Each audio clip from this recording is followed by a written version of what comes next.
Video walkthrough on a Heartland Pioneer toy hauler. So we're starting in the back. You are pre-wired for a backup camera. Now this is just the mounting plate and the wiring in there for it. It does not actually come with the camera. If you choose to have us install a camera, just let somebody know. We can try to get that done today. And then it does use power from the marker lights up there, so the running lights on your tow vehicle need to be on for the camera to turn on. As you can see, we got the back opened up here. Plenty of room. Door is super simple to use. You could do it one-handed. You can lift it up, pivot these over like that, lock them in, lock them. And then when you open it up, you have a spring. They're kind of spring assisted, so super simple to do by yourself. Come on to the side. You have a cable inlet, so if you're going somewhere that provides cable, that's where you're going to hook up your cable to. Right over here, this right here is a black tank flush. So you can hook a hose up to there as you're dumping your black tank. There's a little nozzle in there that'll help kind of flush everything out, keep it from smelling. To the left of that, freshwater fill. So this is where you fill your onboard fresh tank, and then to use your water from your fresh tank, you turn on your pump. Just rest your hose in there, don't jam it in there. There is a little overflow / tank vent right there. Monitor its progress on the monitoring panel. Don't walk away, because if the water can't escape around the hose, and if any reason that is clogged, it'll start pressurizing the tank, and that's just no good. And then you should have, somewhere underneath here, we'll find it, there should be the drain for it. Let's try to find you that drain real quick.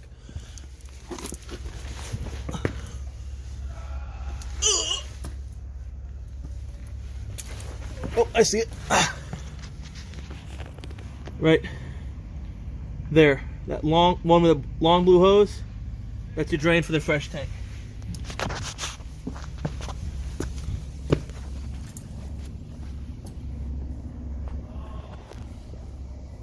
Oops. Alright. So that's the fresh tank. There's also your low point drains, and your low point drains are going to be the lowest point of the water system. Water lines, not the actual plumbing. Exhaust for your furnace, just keep it clear from any debris, spiderwebs, bees' nest. Sometimes some sawdust rattles loose and gets in there. They do make screens for these. They don't recommend you running with the screen on because that just restricts airflow. But as far as like storage, that'll keep any nest from building in there, and I like to have it on when we travel too. That's going to keep road debris out of there. Fridge vent, just keep it clean. Keep the air up in here clean. Every once in a while, I recommend taking this off and cleaning back there. And this is just a drain for condensation out of your fridge. 30 amp short cord, 0 short cord. It'll come with the unit. It'll be in the compartment on the other side over there. And they're about 25-30 feet long. Exterior range vent. So that's just where all of your venting will go when you use your range hood. Right there. Right over here, important stuff right here. Well, probably this is one of the least fun parts about camping. So the one on your left is going to be your black tank. That black tank is your toilet water. One on the right is your gray tank. Your gray tank's like your shower and your sink water. I always tell people, make sure the valves are all the way closed. Just push the handles, make sure they're all the way pushed in before you take that cap off. And I get my hose hooked up, and then I pull the black tank one, which is that one. You just pull the handle out. Let that get all the way dumped. Once that's all the way dumped, I pull the gray tank handle, and that'll flush out that hose. It'll flush the black tank water out of that hose. City water connection. So if you're going to a site that has water, just get you your hose, you hook it up to here. You won't need to use a water pump. You want off of city water pressure. And then right below that, outdoor shower. You got hot and cold, and the shower head can clip onto right here.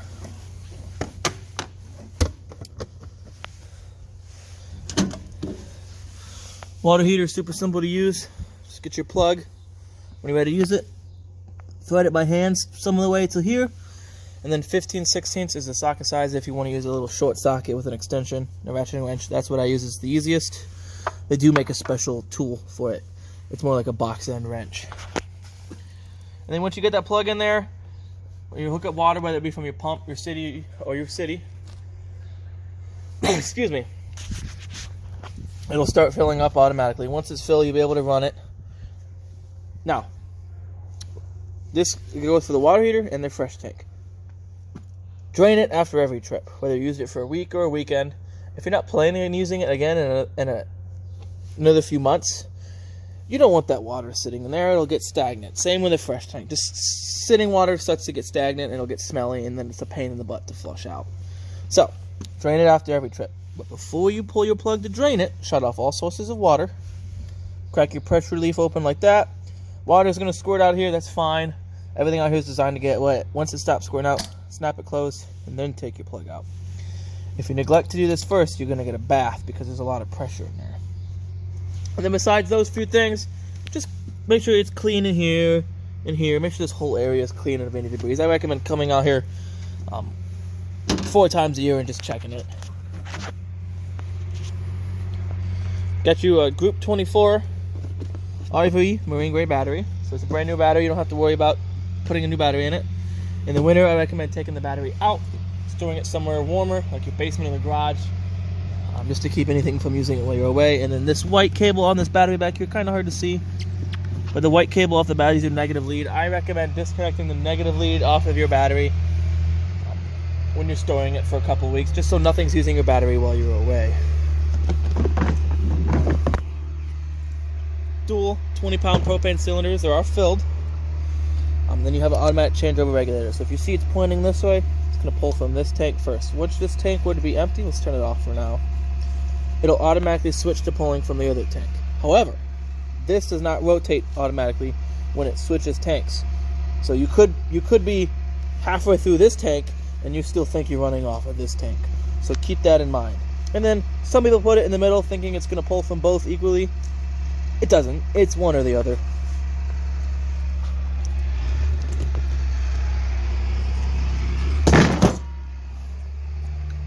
Power tongue jack. It's amazing. It beats hand cranking it every day of the week. And then you have a light there. 7-way, this will get hooked to the back of your truck. This is what's going to allow you to have brakes and the lights on the trailer, the marker lights and the turn signals on the trailer to work.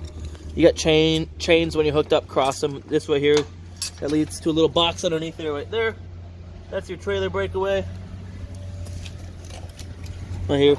So if the trailer for any reason were to get unhooked from the truck, it'll pull this pin. Oh, my arm's in the way. Pull this pin out of the box, activate the brakes on the trailer. Coming around. Other side, this is that storage compartment. You got 2 cranks. One is a manual backup crank. This one right here for your stabilizer jacks, and that's on the driver's side is where you put it. The other one's going to be a manual backup for your tongue jack. And then that is a magnetic net. See those little metal magnets on the end of it, and that'll be so you can have a net in the back toy hauler part, so you can leave that door open, hang that net up there, and you guys can like eat over there and have a nice view and a nice breeze. Awning, they are adjustable. You pinch these in right here. There's one on either side. Pinch them in. As you're pinching it in, you can grab right here and push and pull it to adjust it. There's even a little chart right there. That's so you can lower or raise one end. So if you want water to pitch off to a corner, you can do that. Or if you want the awning a little bit lower because if the sun's rising in your face. If you have it pitched to the corner from when it's raining to have water come off to the side, if it starts storming real bad, roll your awning back up. Don't let the wind take it, it'll rip it right off. And then it does not it does not stop automatically when it's open. So when you see this bare gray tube and this flap hanging down like that, you're all the way open. If you were just to hold extend, at this point, the tube will roll the same way, but then it'll wrap the fabric the wrong way around the tube. And then close it back up, wrap the wrong way around. Here you got some stabilizing jacks. Notice how I said stabilizing, not leveling. They are not meant to pick up the weight of the trailer. I can't reiterate that enough. If you want your trailer to be level front to back, you use your tongue jack. Raise and lower your tongue jack to get the trailer level front to back. If you want it side to side, as you're backing into your sight, you figure out which side is the low side and you're backing onto some blocks underneath the tires. Things extend. You see? If one hits first, it'll stop. It'll kind of, boom, that's it. Don't try to pick it up. There is a self-resetting breaker in there, so if you were to forget what I just told you, it'll trip that self-resetting breaker. Wait a few seconds, it'll turn back on, and you're good to go. If for any reason that breaker were to fail, and you were just trying to lift the front end up because you're not listening, you'll amp out the motor and potentially break it. And if that were the case, that is a non-warrantable claim. Trust me, we can always tell when people do stuff the wrong way. Outdoor power, it is GFCI protected. All your GFCIs are on the same circuit, so if one's going to trip, they're all going to trip. Then, cable outlet, so if you wanted to have a TV outside, you can definitely have a TV set up outside. Rear stabilizing jacks work the same way as the front ones.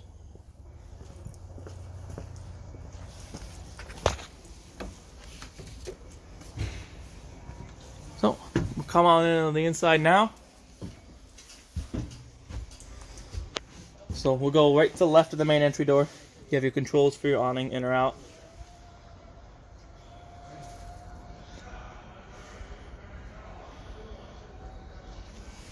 Then you have some more controls here. This switch right here does your main lights inside. The one on the right will do awning lights up there.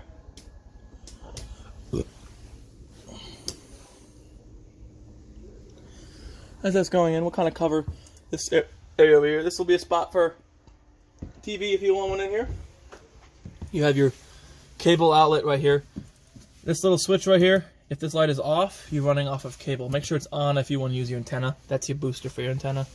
Light switch here, I believe, does LED lights on the underside of the trailer. Yep. Then you have a spot for a power outlet for your TV. Radio is super simple. That's the power button there. Volume knob right here. You have different zones, so if you tap band, it's going to cycle through all your bands, right? If you tap the mute button, it's going to mute it. But if you push and hold band, turn zone 1 off, then it's just the outdoor speakers, and then vice versa. So you can have just the inside ones on and the outside ones off, or both off, both on, all kinds of combos. You have your scan through your channels here, mode. Go to auxiliary. Some of these you won't use. Bluetooth and auxiliary are the only ones you'll use besides radio. Then you can mess with your display, what display it's on. Right here, preset, so push and hold to save a preset. Let's go back to mode, radio.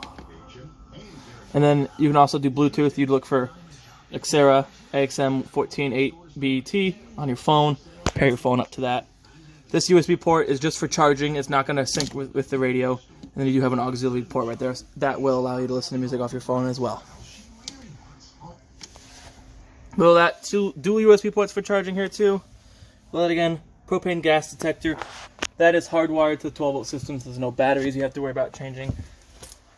However, if the battery up front, that main 12-volt battery in the box I was showing you up front, if that were to start dying, this will give low voltage chirps. It'll kind of sound like an alarm, but not quite. It's just letting you know that it doesn't have enough voltage to operate correctly. That battery up front does charge when you're plugged in. Breaker box, all your breakers for your 120-volt appliances, all your fuses for your 12-volt appliances. So you have all 15s and 240s. I recommend carrying some spare fuses just in case. Here, plenty of area here. We'll go back to show you what that vent is when I show you it over there. It's just a vent that you can open up when you move vehicles in and out here to keep it vented out.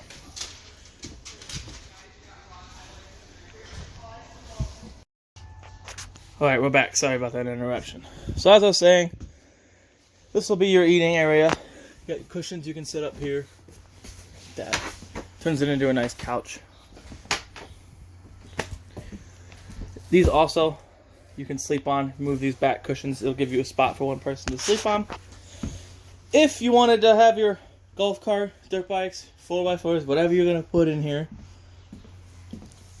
you pop this table up.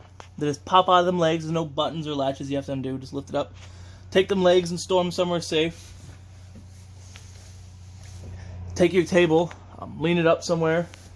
I would lay it flat right here. And then these do fold up right here. See if we can't. So they fold up. Both fold up. There's legs underneath there. You fold up too. See? So you fold these up. Fold them legs up. And then they get strapped right here. They're just latched. There's little latches that are latch. So these tables will fold up like that. It's very difficult to do while filming, so, but it's very easy to do. So don't worry about not understanding. This is that vent. Same one as that other one I was showing you. Squeeze this handle. Rotate it. So that'll allow you to vent this area as you're moving in and out of vehicles. Microwave works like your standard microwave. It's not going to work if you're not plugged in. Other than that, like I said, standard microwave. Light, fan, folding glass cooktop. I like these because they give you a little extra kind of space when you're not using it. You just turn these to light, twist your sparker. The gas is off, so it's probably going to bleed all the gas out of the lines. Just like that. Turn them all to light. You can turn them all to light, light them all at once. But like I said, the gas is leaving the lines. There isn't much gas left in the lines. Like I said, those tanks are full. We just turn them off. Now your oven, a little bit different. So to light your oven, you turn this on to pilot on. Right there. Push and hold. As you're pushing that in, you have to get in there and light that pilot by hand. Barbecue lighter, match, whatever you have to light that. Once that pilot is lit, you can then turn it to your set temperature. If you plan on cooking again in a few hours, all you gotta do is to turn it to pilot on. When you turn it off, it'll shut the burners off, but leave the pilot on. Definitely recommend shutting it off before you go to bed, though.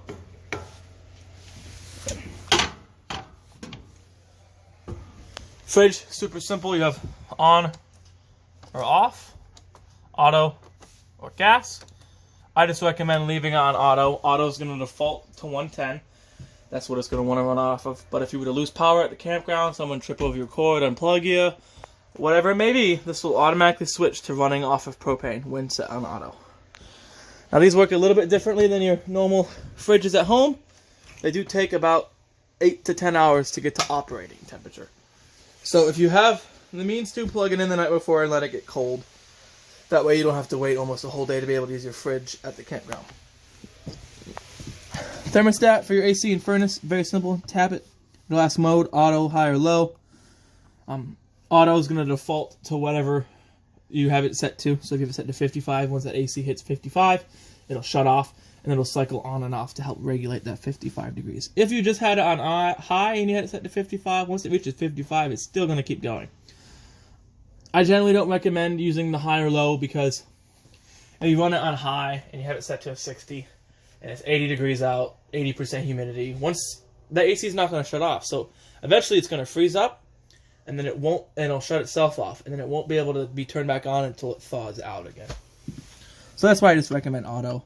And then you hit it again, you have cool, hit it again, you have furnace, very simple. Cool goes to 55, furnace goes to 90. And then these can be a little finicky sometimes. If you hit up and down at the same time, it switches to Fahrenheit or Celsius. You just hit up and down again to switch it back. Tap it one more time, turns everything off. Bathroom, super simple. You got your light switch here, fan switch here, which says that fan up there, and this is the crank to open it. Definitely recommend running that fan when you're taking a shower. Got your monitoring panel here. You can read battery, fresh, black, and gray. And then your water pump, you can turn on and off from here. Water heater on gas, water heater on electric. You can run them both at the same time. It's not going to ruin anything. Just remember, if you are using electric, make sure there's water in your water heater. Also, you're going to burn out that heating element. This right here is the GFCI. This is where you would reset it. The reset button's right here. If any of them were to trip, this is the one you come and reset it at. Shower. It's nicer than my shower at home. Removable shower head, and then you have hot and cold. Very simple. This door, however, it does like kind of magnet close when you travel. Make sure that's latched. That way it doesn't swing itself open. Toilet, just as simple. Little foot pedal here. As long as you're pushing it, it's going to keep flushing. Then just getting simpler as we go back.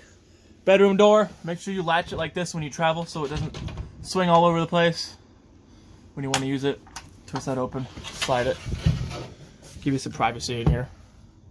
And you swing it open again and latch it. spot for a TV, power cable outlet, light switch for in the bedroom, and then outlet on either side of the bed, a light above the bed, plenty of storage. I think these do have clothes racks on either side. Yep. But we all know she'll take both of those, one of those, and then you only get that one. Just kidding. Emergency exit.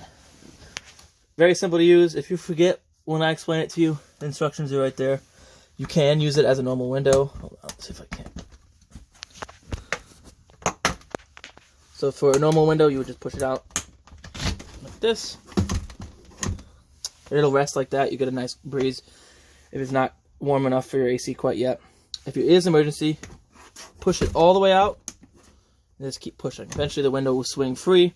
Grab the screen right here, yank it off, jump out the window. Very simple. And then you do have some storage underneath your bed.